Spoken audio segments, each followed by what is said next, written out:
descendo.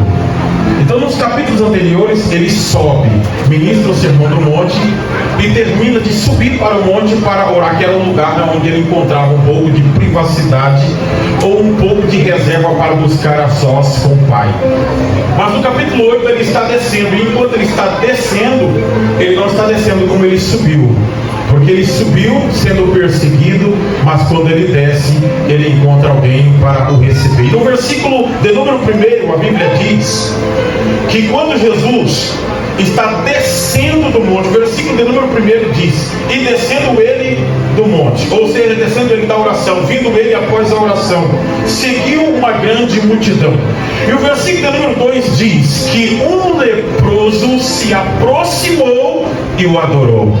A primeira verdade que eu aprendo aqui é que por mais que alguém esteja falho, por mais que alguém tenha caído, por mais que alguém tenha pecado, por mais que alguém tenha um pé na igreja, o outro no mundo, não significa que ele tem que se afastar de Jesus. Pelo contrário, é aí que ele tem que se aproximar, porque ele precisa da misericórdia, ele precisa do perdão. É verdade. Essa falácia de quando alguém caiu, se afasta da igreja, fica com vergonha, todo mundo apontando, isso é Satanás motivando alguém. Porque se alguém caiu, a igreja está aqui pronta para dar a mão, para levantar, para ajudar. A Bíblia diz que o homem cai no meio do caminho, é assaltado.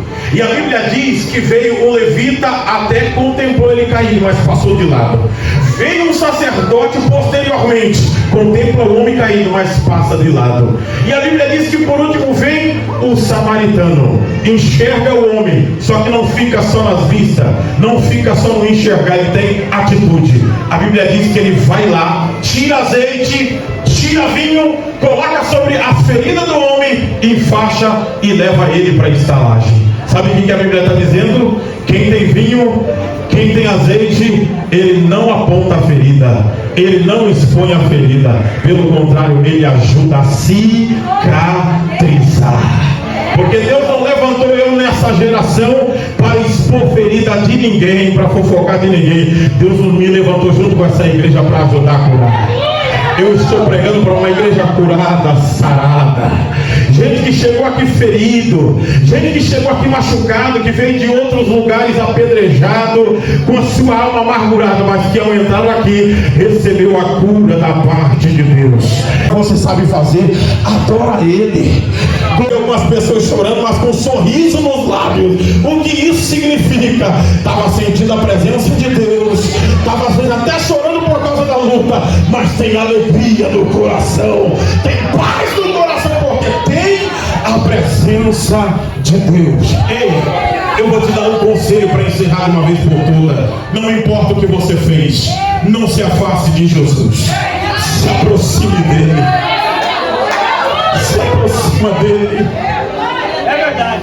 Eu sou de uma época, alguns irmãos aqui são mais velhos do que eu, ou mais de idade, devem se lembrar, que quando a gente começou lá atrás, eu me recordo, eu era criança, quando alguém era excluído na igreja, desligado da igreja, disciplinado na igreja, ninguém aplaudia, ninguém esparramava, nem falava para ninguém. Caiu um pregador, fechou a igreja, o pastor entregou a igreja, ninguém falava. Pelo contrário, a igreja entrava 30 dias de oração e ficava gemendo pelo aquele irmão que foi desligado, pelo aquele irmão que caiu.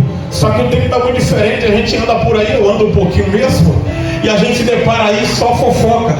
Pastor que caiu, fulano que parou, pregador que desviou. Só que esses dias eu tomei um susto e eu fiquei alegre, pastor Marcos Paim. Por que, pregador? Porque a notícia que chegou para mim não foi que ninguém caiu, foi que alguém levantou para a glória de Deus.